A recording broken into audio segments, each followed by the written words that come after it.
Welcome to Luminescence Common Sense Spirituality, a show designed to share spiritual insights with you so that you can comprehend the universe and how it functions.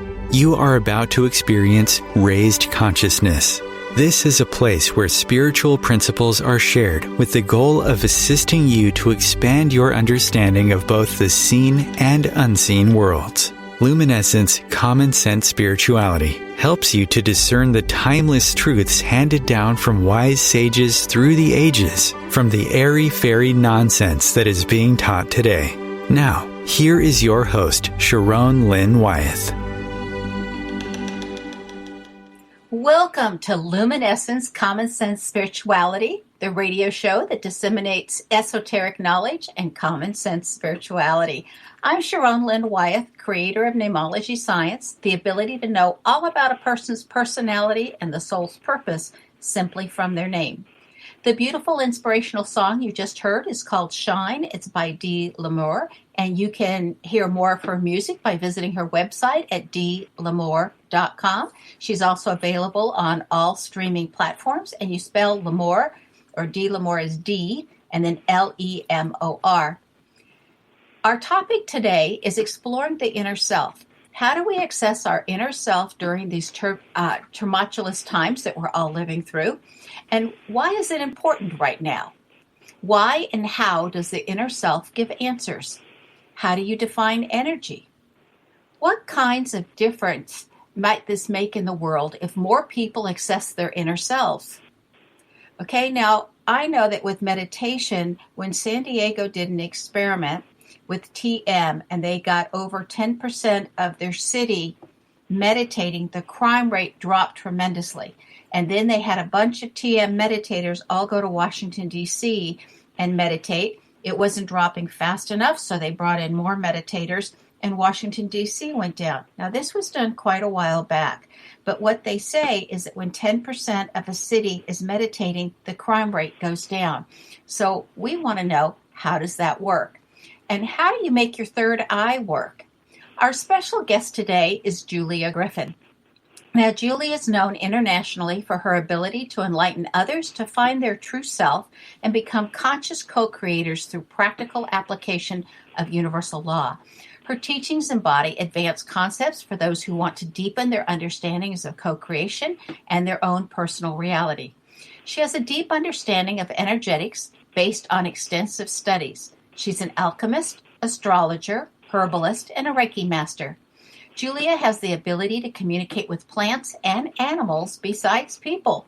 She lived with wolves for 9 years while developing her intuitive abilities. Julia was a contributing writer for Spirit of Maat, and many of her articles are still there. Julia's services include counseling sessions and classes, which teach students to align their focus on identifying the feeling of the soul and then following their inner path. And that's what we want to talk about today. Julia, welcome to Luminescence. So nice to have you here with me. It is so wonderful to be with you. Let me tell you a little bit about me, and that is that I have always been very intuitive. Even as a child, sometimes I would know what was going to happen in the future, what was happening energetically. And it was never like a really comfortable thing. I would wonder, why is this happening? Why do I know things that other people don't? What is going on? Then I met the wolves, and they are probably the most psychic beings that I have ever met. And one of the first things that they taught me was that things are only important when they resonate with the soul or the heart or who you truly are. So let me give you a few quick examples of that. One example would be, we've all had one incredibly beautiful, wonderful day in our lives. That was created from your inner self. We've all had moments of breakthrough when we suddenly knew more, we knew the right direction to go in, or we knew the answer. That comes from your inner self. We've all had moments of intense love. Maybe you had a baby. Maybe you fell in love for the first time. Maybe you realized that something was your passion. That comes from your inner self. Now, if we're talking about meditation, it is that very quiet, still feeling that we get within ourselves when the world stops moving, When we go deeply enough into ourselves, we cannot feel the energy around us. And we all know that it's been very turbulent for the past year. And it will continue through this year. This year I would call it more erratic than turbulent, but it is still going in that direction. So what happens when you get quiet? Just for a moment, just imagine a line going down the center of your body and pull all the energy in the room back into you. Pull all your thoughts back into you. Pull all your emotions back into you. Become aware of your body. And notice how it's still. There's only you, and it feels really good. See how it gets quieter? You can't hear anything but you. If you stay in this state, the universe begins to send you more energy, more light, more love, more insights, and makes your path become clear to you. Now imagine, just let's say out of the entire United States, we have 1 million people who are doing this right now. Think of how much love and light is being emitted into the world. Now, when love and light are emitted into the world, 2 incredible things happen. The first one is that we hit the quantum field, which is the home place of love and light, all things spiritual, some astral things, but there's a completely different set of rules. The rules from the quantum field, if you're on a higher vibration, are that things start to happen in a good way. There's spontaneous healing. There are answers. You think of a person and they call you. You're looking for something that shows up. People express their appreciation to you. Everything begins to happen smoothly. So let's go back to 1 million people are in this place at one time. Whenever there's more light and love, everything feels better. It moves in a more positive and constructive direction. Now, I'm not asking 1 million people to sit down and do this every day, but I am asking special people like you who already have light to commit to this. 5 minutes, 10 minutes, 15 minutes a day. Because when you emanate that love and light, all the people who can receive it are immediately lifted up and they turn on their light. We've talked, there's a lot of talk about the group initiative and a collective awakening. Well, it doesn't happen because all of a sudden we're lifted up. It happens because individuals like you commit to turning on your light and love and to following the path of your inner self. It's also called a true self, and Plato wrote about it. So far back in time, all the way through. Okay, it looks like we just lost Julia for a moment. So, and as Chris, our wonderful producer, is getting her back. Oh, well, we don't have any sound. Isn't that... I don't know. Would you mind trying calling her again and seeing if she catches it that way? In the meantime, I want to talk to you about meditation. There are so many different ways of meditation. I started off with Transcendental Meditation, which is a process that's very well defined and you're guided through it. So it's a wonderful way for a beginner to start. Then I progressed from Transcendental Meditation, which was 20 minutes a day, twice a day, and I did that for years. I always did it when I first got up, and then I would do it before I would eat dinner at night. And so it was always, to me, have to meditate, then you get to eat. So if you're hungry, better sit down and meditate so that then you can start, and have your dinner afterwards. It was always like a constant reminder because it was consistently done for me. And then after I did Transcendental Meditation for years, I moved on to Jack Purcell's, he channels Lazarus, and I moved on to his tapes. And he would have half an hour of discussion or a topic, and then he would have a half an hour meditation. I found both incredibly productive. If you're interested in those today, instead of having to buy each tape, cassette tape, which is let you know at my age, and the cost of that, he now has a monthly plan and you can listen to anything and they're all online. And Jack is spelled Jach, and Purcell is Purcell, if you're interested in that form of meditation. Then from Jack Purcell, I started experimenting with different ways that Ram Dass had written about in his book, where he had 360 different kinds of meditation. So you could do a different one every day if you wanted to during the year. And he had both quiet meditations, which is what we think of as going within and being still, and he had active meditations. And I thought it was incredible that you could have an active meditation, like something that you're doing that's redundant for your mind, like ironing or like washing dishes or something, and that there's no distractions and your mind automatically goes into meditation. From there, I went to the Monroe Institute and then to Dr. Eugene Whitworth's meditation. So I've done a lot of variances ones, and there's so many different ways to do it. But we've got Julia back on the line. So Julia, welcome back. Welcome back. Where did I leave off exactly? You left off with, imagine if all of us or 1 million people were meditating every day and we didn't have to do it like more than 5 or 10 minutes a day. Right, just 5 or 10 minutes a day when it hits you. Because when you do that, you are opening up a path for change. When we meditate on light, the quantum field actually opens, and that's the place of miracles. When enough people are meditating on light at a certain time, things start to correct themselves and to run into a higher balance.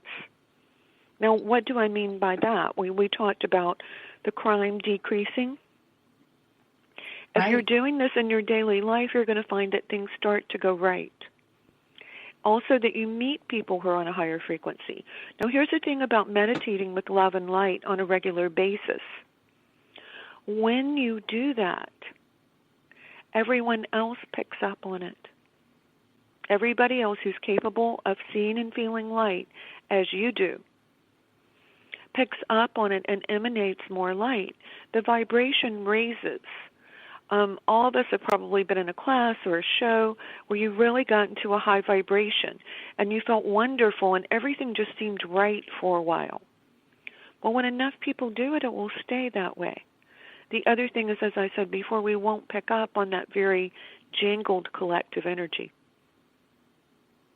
Have you found, Julia, that since you became a meditator and you spent so much time with the wolves, that even when outside of you with politics or decisions that employers are making or whatever, that you're still staying very calm inside of you?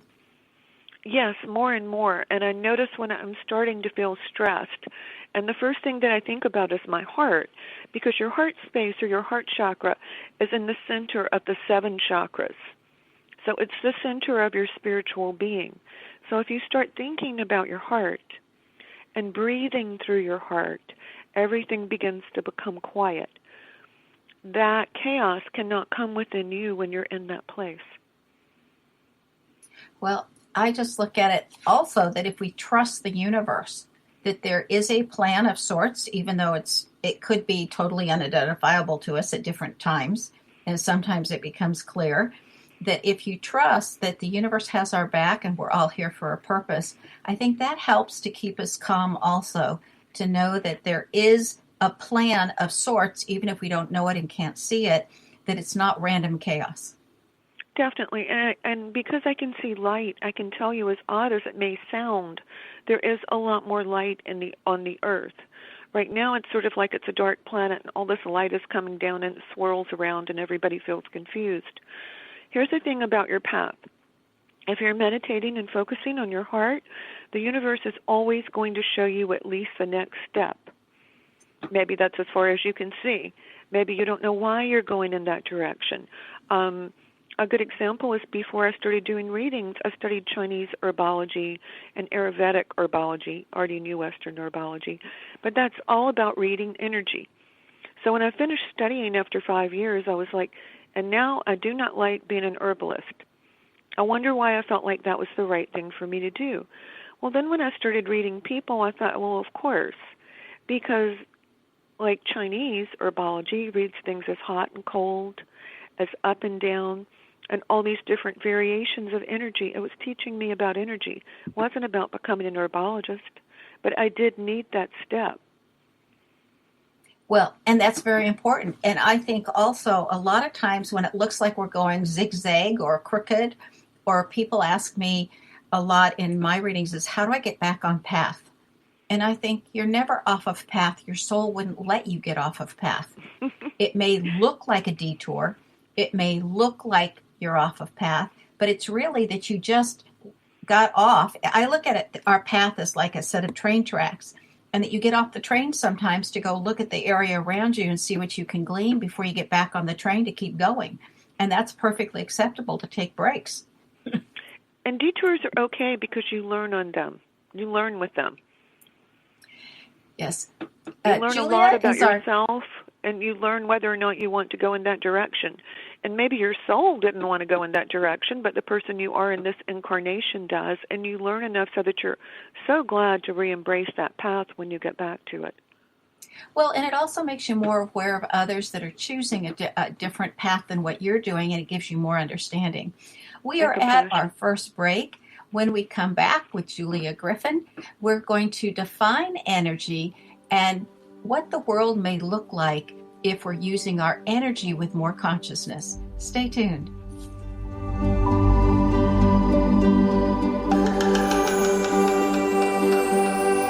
Your conscious connection to a more mindful world. OMTimes Radio. IOM-FM. OMTimes Magazine is one of the leading online content providers of positivity, wellness, and personal empowerment. A philanthropic organization, their net proceeds are funneled to support worldwide charity initiatives via Humanity Healing International. Through their commitment to creating community and providing conscious content, they aspire to uplift humanity on a global scale. OMTimes, co-creating a more conscious lifestyle. I'm Kathy Williams, host of Sexy Mom Abundant Life radio show on Thursdays at 5 p.m. Eastern, 2 p.m. Pacific. On the show, we explore living abundantly in every area of your life. Ways to let go of limiting patterns and beliefs and to step into the flow of creativity and possibility, knowing you are supported by the universe. Mark Twain said the two most important days in your life are the day you were born and the day you find out why. The why is hidden in your name.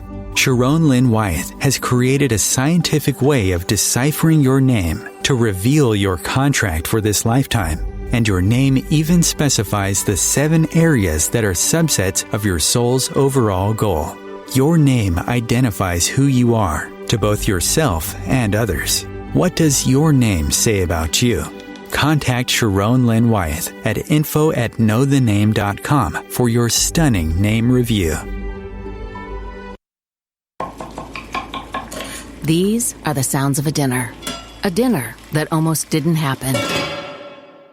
A dinner now served, thanks to people like you.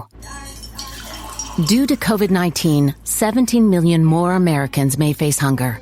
Feeding America is helping our neighbors in need. And if you're able, you can too.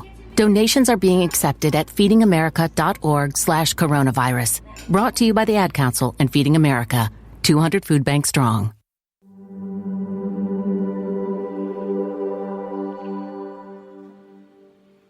Welcome back to Luminescence, Common Sense Spirituality. This is your host, Sharon Lynn Wyeth, and our special guest today is Julia Griffin, who's been able to talk with animals and plants, and besides just people, very intuitive. We would call her incredibly psychic. Julia, welcome back. And my first question for you on this part of the show is, how do we use our energy more consciously so that it not only works better for us, but also works better for everyone around us? Okay, I'm going to give a very simple exercise, and it may take a while for people to get this, but pink light is actually love. So like right now, let's imagine that we're filled with pink light, that all the particles of the furniture, our pets, if they're in the room, everything is filled with pink light. And let's let in universal love, and let it flow into us.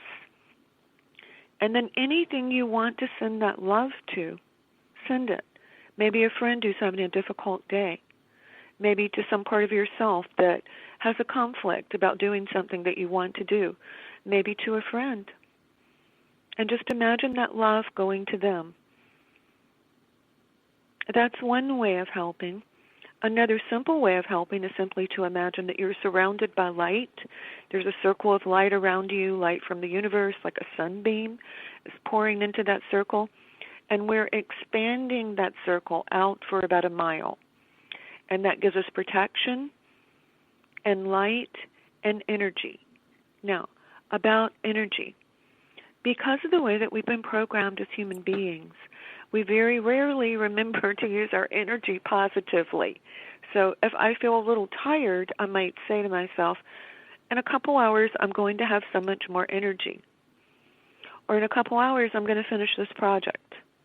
I'm going to feel really good in my body in a couple of hours. Or maybe I make it the next day. When something's wrong, I try to see the opposite of that. It won't always work, but it does work a lot of the time. So if I'm in a lot of traffic, I'll stop, I'll slow down, I'll become still, I'll see the traffic moving. If I'm going out to shop, I'll imagine that I get through the line very quickly, and I imagine that people treat me harmoniously as I do with them. So you can see right away, if a lot of us were doing this, first of all, our frustrations would go away. Second of all, as we reside in a higher place of consciousness energetically, we're going to become more abundant. And I don't know any light workers who are not generous. They're all generous. They all want to do things to support the earth. And whether they know it or not, they have wonderful ideas. So I think we would live in some way that we were closer to the earth. I think that probably everyone would be fed. We might start curing illnesses or things like that by simply holding good pictures or sending light. So those would be a few things that come to mind. I know that when you mentioned traffic, that my kids used to always tell me, Mama, how come no cars ever like to be by our car when we're driving on the road? And I said, it's actually a wonderful thing that no cars want to be close to us while we're driving on the road. And I said, that's because when somebody needs some light and they don't know how to get it, and they get desperate for love, acceptance, light, understanding, they will subconsciously sense who's driving near them that has a lot of light. And they will come and cut you off, trying to get your attention to send them a prayer. But the majority of people get irritated that that person just cut me off type of thing. And then they're sending anything but love and light. And I told my kids, I said, so what I do as we're coming down the freeway, I literally, I think of myself as one of those sprinklers. And I literally sprinkle out and spray out instead of water. I'm spraying out the light everywhere around. And I said that way, no car has to come try to get close or cut me off because they're already getting their fulfillment of light. And I said, that's why it always looks like I'm driving in a bubble with no cars around me. Yeah, there are lots of exercises like this we can do. We haven't trained our minds to do them. A fun one is every time I spend money the right way, twice as much money comes back to me. Money is energy. People don't understand that. I always say you vote with your money. What products you buy, you're saying, yes, I like this. And so everywhere we use our money, it's like voting and endorsing whatever it is that we're spending our money on. So, Julia, how in the inner side, if somebody hasn't meditated before, what do you suggest they start with or how they go about that? I like to go outside. I sit on the deck and I look at the trees and I just try to become very quiet and focus on my heart and not think of anything. Just keep coming back to yourself. Every time you have a thought, come back to your heart.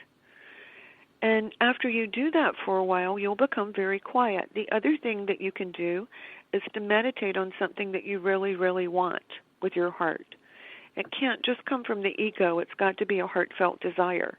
But that can be motivating too, because it takes a lot of focus to visualize something that you really want.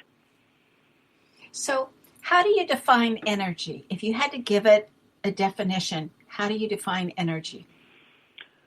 Okay, well, we know everything in our universe is actually light, tiny particles of light that are spinning at different frequencies. And what we experience as material reality is simply light that's spinning at a slower rate. That rate is so slow that it takes on shape, and we think that we can feel it and that it's real. And sometimes we think the other world isn't real. So I think energy is just like what animates everything, but underneath it, it's composed of light. It happens to people at some point. You actually can see the light underneath all material things. So everything is composed of light. The difference is when you awaken, you tend to want that energy at a higher frequency where it's positive. And you also want the kind of energy that helps you to understand more. Yes, absolutely. And you want to have plenty of energy throughout your entire day. Yes, that's right. Okay, so how does the inner self give you answers? If you focus on that stillness long enough, and then you start thinking about where you need help or where you need an answer, it may come in passively. In other words, the answer may come into you. Something may change, or you'll start to receive clues and intuitions about what you should do or where you should go next. So when you're receiving intuitions, you're hearing your inner self. That's where all intuition comes from. And just as far as distracting the mind, sometimes I'll tell myself, I don't know how to get to the solution yet, but I know there is a solution. And notice how when I say that, there is a solution. It's a completely different kind of energy from having a problem. You know, that's funny because when I was in the classroom and the kids would go, I don't know. When I call on them for an answer and they go, I don't know. And I go, if you did know, what would it be? Mm-hmm. And they come up with the answer. Right. So it's changing where we place our consciousness, I think, is a good way to say that.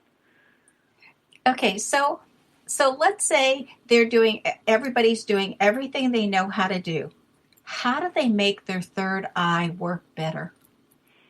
Okay, third eye, you can perceive either the astral or the spiritual world. If you have people who usually give you negative things or what they tell you is maybe 50-50, 50% of the time it's right, 50% of the time it's not, they're probably seeing the astral world. Now, with the third eye, for me, that really came with practice because I started off reading different wolf hybrids for different owners. And I would get pictures and I would just tell people what I saw. And the more I did it, the more clearly it came in. So part of it is going to be practice. Another part of it is believing that you can do it. One of the things that you can do, would be, say you have a person stand up. Maybe you can't see their aura yet, but you can see the light around them. You might ask yourself, what color are those auras? When we move into gardening in a couple months, you can look at plants and ask, what would that plant's aura be like? And then you imagine something. And it starts to correct itself over time. And obviously you can do that with animals as well. Is it easier to see the auric field during sunrise and sunset if you're not practiced at doing it?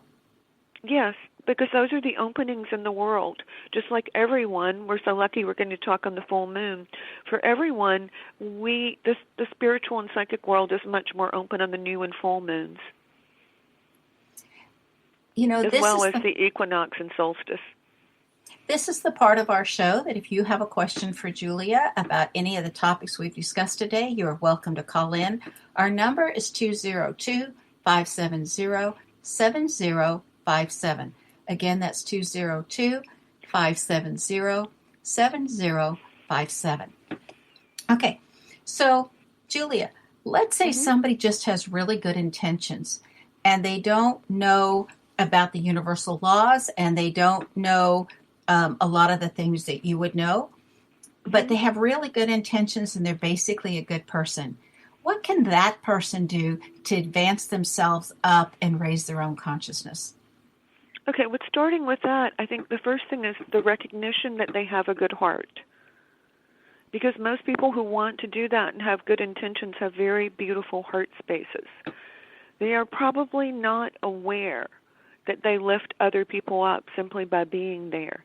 So smiling and speaking to people, knowing that their energy is uplifting to people in general, they can work on that. They can work on learning how to extend their heart energy, and they can do more of whatever it is that they love to do. All those things would increase their energy. Okay, so it may sound like a basic question, but tell us again why we want to increase our energy. When you increase your energy, the invisible world becomes more obvious. You can see it more easily. And the indigenous world, if we want to go, let's just take Native Americans, although many cultures say this, when you begin to be able to see energy and see the invisible world, it actually means that you have accumulated spiritual energy within yourself. So the more you can hear, the more you can see, the more you have already accumulated energy. I love that how you said spiritual energy, because I immediately thought versus the physical energy, you know, and that there is a difference. There's a very big difference. So in your awareness, how do you define consciousness? Is that the same thing? It's just being more aware, or is it different? Well, I see that there are different levels of it. Like lower consciousness would be everybody watching the news together, you know, the nightly prayer show, which is really not very good.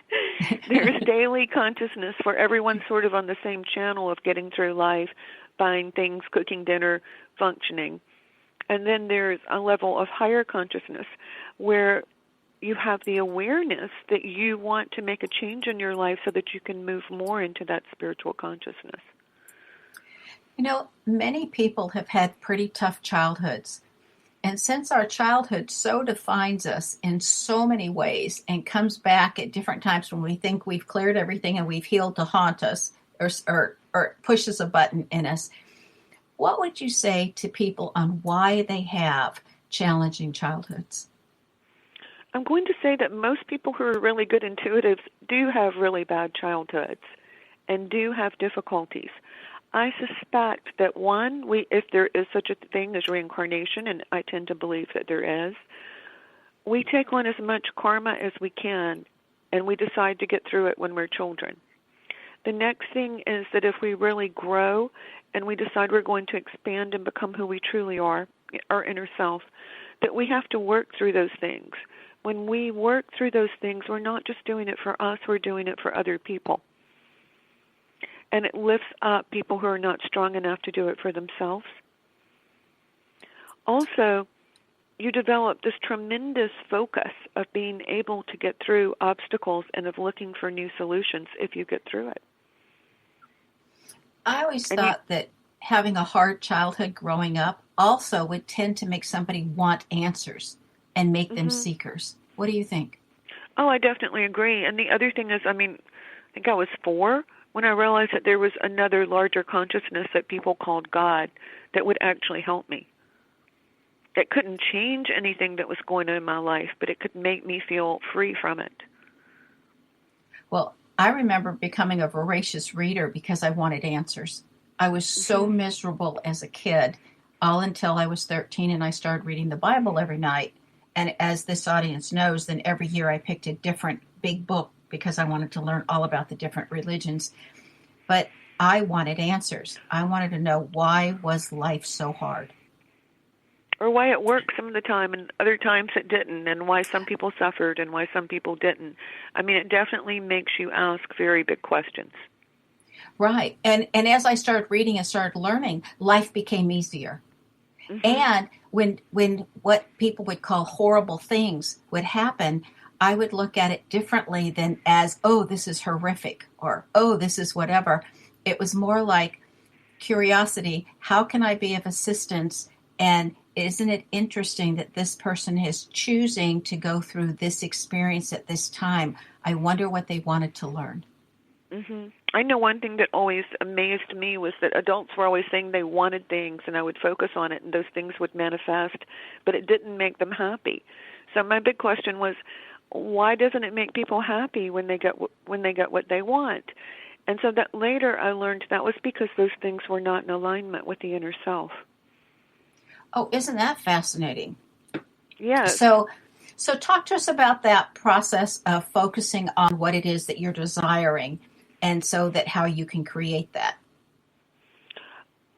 When you want something, this is how you want to see it. Think about being a child, and all you do all day long is think about this thing you want with all these happy feelings and what it would be like to have it. And it's helpful if you can think about your heart when you're thinking about it, and it goes faster if you sit outside because nature helps you with it.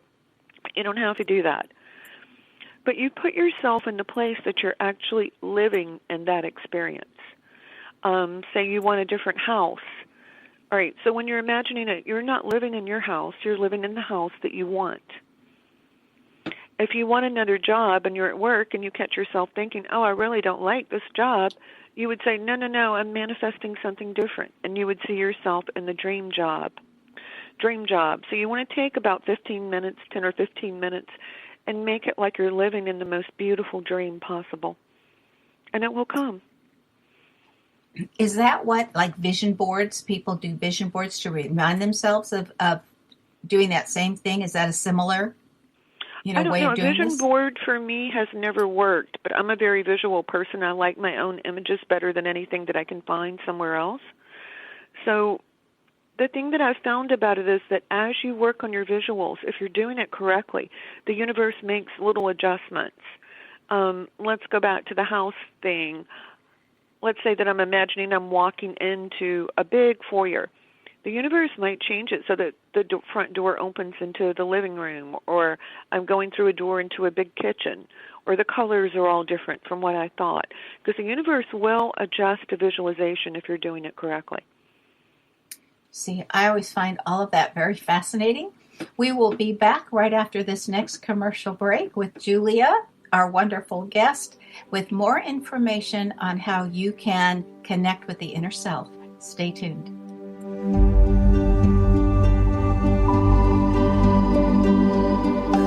A conscious lifestyle for a mindful life. OMTimes Radio. IOM FM. Host your show on IOM FM, the radio network of OMTimes Media, one of the more recognized brand names in the conscious community, and is backed by the extensive marketing reach of OMTimes. Hosting a show on IOM FM immediately connects you with our extensive dedicated community. Hello, I'm Sandy Sedgbeer, host of OMTimes Magazine's flagship radio show, What is Going On? My passion is sifting through information, research, and innovations from new thought teachers, speakers, and researchers, pushing back the boundaries of what we know about life, energy, metaphysics, and the universe. I love shifting perceptions about who we are, why we're here, and how quickly impossible becomes normal when we open our minds, expand our awareness, and accept that the only limits that exist are those we place upon ourselves. So if you're the kind of forward-thinking, eager investigator of what lies beyond the current reality that most perceive, why not make a date to come play with me in the field of possibilities at 4 p.m. Pacific Time, 7 p.m. Eastern Time every Thursday, and together we can discover what's really going on. Are you feeling lost, confused, absolutely clueless? No way out, over, under, or through? Then it's time to have the Light Keepers, through their conduit, Lynn Wyeth, guide you by shining their light, illuminating the right path for you. Let Sharon share the wisdom of the ancient masters to guide you on what is coming next for you and to show you the silver lining in your current circumstances. Contact Lynn Wyeth at info@knowthename.com for a joyful, info-packed Light Keepers session. The United States has the highest rate of incarceration in the world. At the Equal Justice Initiative, we believe mass incarceration has to end. There is this presumption of dangerousness and guilt that gets assigned to Black and brown people. We have to confront our history of racial injustice and commit to a new era of truth. There's something better waiting for us, something that feels more like freedom. Truth can inspire change. Please learn more at eji.org.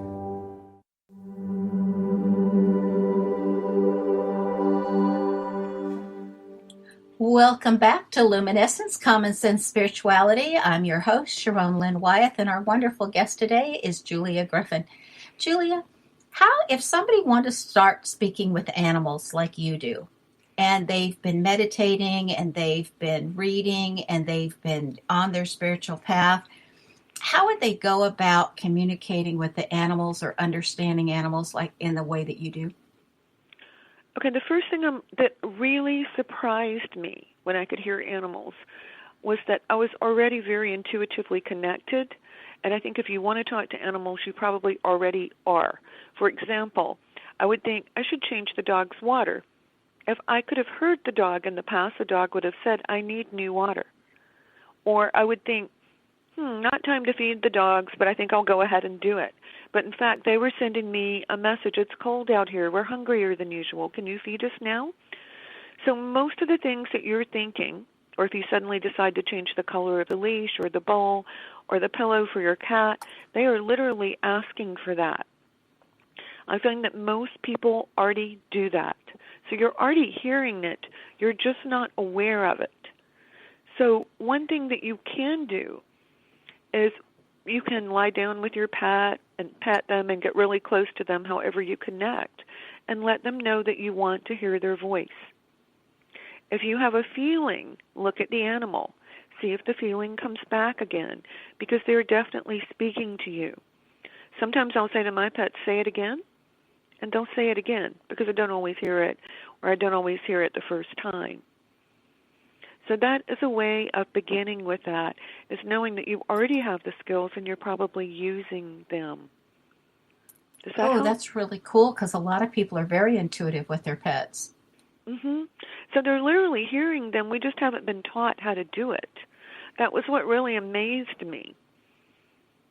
How do you know when you're hearing yourself think or you're hearing guidance or spirit or your animals? Okay, if it's my animal, they usually have voices that are their own. Like I have a really big black German Shepherd, and he has a really deep voice, so I know when it's him.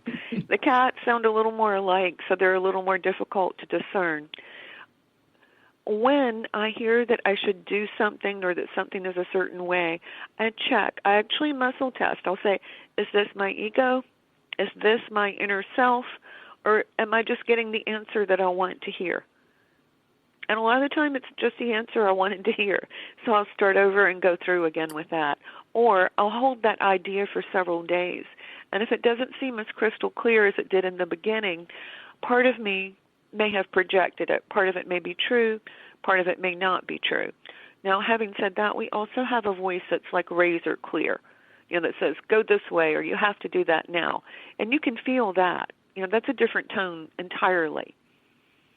And so those are some different ways of working with it. I always thought that when you're thinking, because sometimes the mind just kind of goes in all different kinds of directions, like when you're driving the car or doing something that's mundane, and that when you're having thoughts and you don't interrupt your own thoughts, you don't stop yourself in the middle of a sentence when you're thinking. But if you get interrupted in the middle of that and all of a sudden the thoughts are going in a totally different direction, I always attribute that to spirit. I think, okay, spirit's attempting to get my attention. I need to pay attention. Where's my thoughts going now? Right. And you can ask that, you can say, if this is correct, then please repeat the message until I'm really sure. And the universe will do that. I found that if I attempt to analyze the message while I'm still receiving the message, it stops and it just disappears. It's only when I can listen to the entire thing and then I write it down before I start thinking about what can it mean or how does this impact me that I actually hear the entire message clearly. Is that what happens for you also? For me, it will come back if it's a message that I missed and I need to get it. So I don't worry too much about that unless it's something that I need to do pretty quickly. But, you have to work with it. I think it's different for everyone. We all have places where we get stuck. Sometimes I want good things to be true, and that's where I have to muscle test and find out if it's true or not. It's where we have tendencies. I was going to say, I'm sure that's very tempting exactly for what's happening in our world at this time. Julia, how can people find you?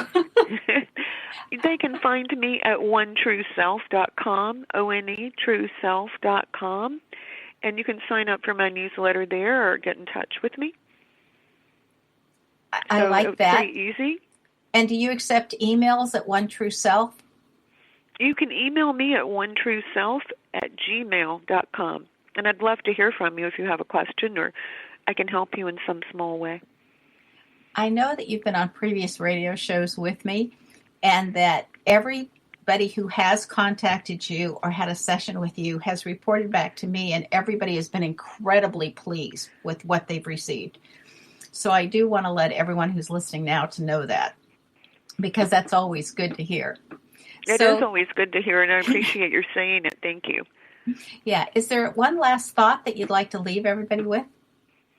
Sure. Work on finding your inner self and sending love and light. You will be so surprised if you just spend 5 or 10 minutes a day on this for a month, and everything in your life will get better. And when we send love and life, we start with ourselves, right? Always start with yourself. We want to raise our vibration, and we want to feel love and light before we do anything else. And besides, you deserve it. Julia, thank you for being with us. So appreciate you. It was a great pleasure. Thank you. We always end the show with Dee L'Amour's music because it speaks so kindly, and the music itself is magical. And you can find more of her music at her website, DLamour.com, and it's D, and then L'Amour is LEMOR.com. And so please enjoy this music and let it resonate through you and lift your own heart. This music is called Shine, and again is by Dee L'Amour. This is Sharon Lynn Wyeth signing off.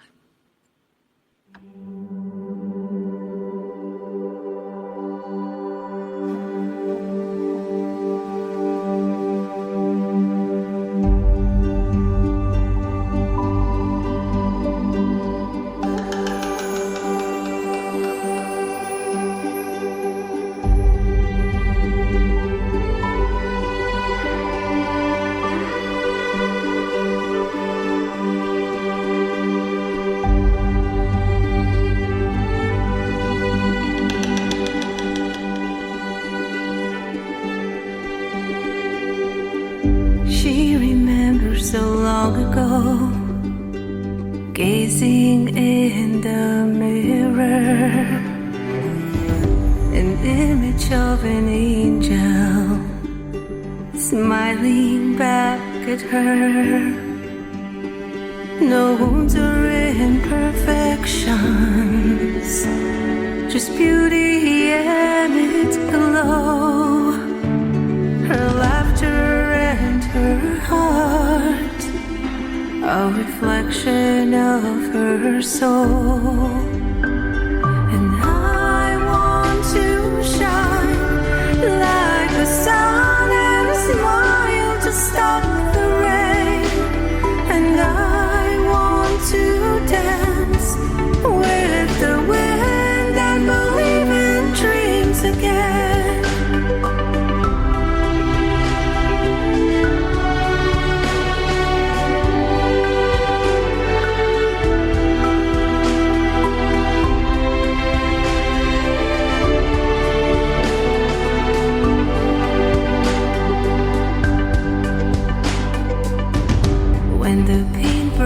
Of life stroke the canvas of her, the light slightly dimmed, her reflection unseen, and all that she knew, and all that would be, it vanished like the sun rays on a shimmering sea.